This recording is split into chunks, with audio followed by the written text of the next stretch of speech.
c'est Sylvie. J'espère que vous vous portez le mieux possible dans ce contexte qui continue de s'étirer. Parce que le confinement, c'était difficile, hein, parce que c'était nouveau à tout. Hein. Mais le déconfinement, c'est difficile aussi en fait. Parce qu'il faut se reparamétrer, parce qu'en réalité, on continue à gérer un peu du post-confinement, et qu'il y a des trucs qui nous fatiguent, hein, avec les semaines, les mois qui passent.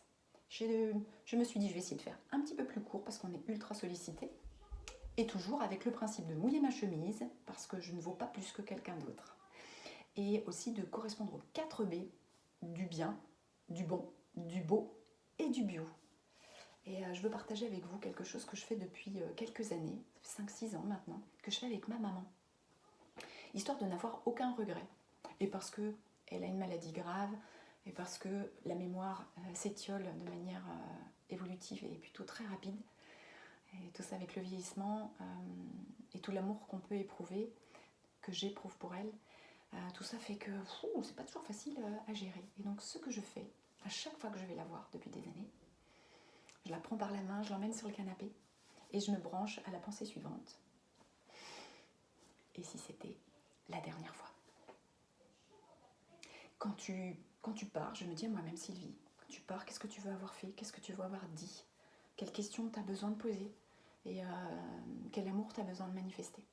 Non, ça me fait un bien fou et ça me ramène à l'essentiel. Et du coup, je remets en perspective tout plein de sources d'agacement qui, en réalité, n'ont que très très peu d'importance.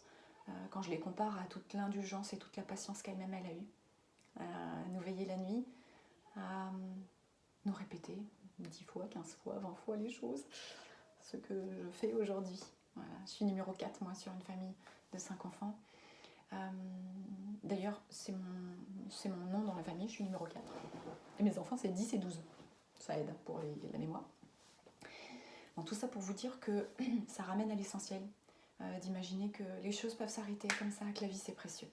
Si on brasse un tout petit peu plus large, vous imaginez le nombre de fois où on se fâche avec des gens, de la famille, des amis, des gens proches, nos enfants, nos frères et sœurs, que quelquefois on ne sait même plus trop pourquoi. Ça devient vague parce que de ça, c'est passé à ça et le temps a passé. Mais si la vie, elle cutait ça d'un coup, là, et qu'on ne pouvait plus revenir en arrière. Et donc moi, tel Michel Fugain, je chante comme si j'allais mourir demain. Vous voyez? Alors ça peut paraître macabre comme ça, mais en réalité, c'est une injection de l'urgence d'être et de ne pas oublier qui on veut être. J'en reviens toujours à ça. Risque proche de zéro. Tentez de revenir à des essentiels. Et c'est d'autant plus important par le contexte d'aujourd'hui, parce qu'on a plein de sources d'agacement. Énormément de sources d'agacement. Donc si ça devait s'arrêter demain, si la vie s'arrêtait demain, c'est quel aujourd'hui que vous auriez aimé, envie de bâtir? Je sais pas si c'est très français ce que j'ai dit, mais c'est pas grave, je n'en fais pas.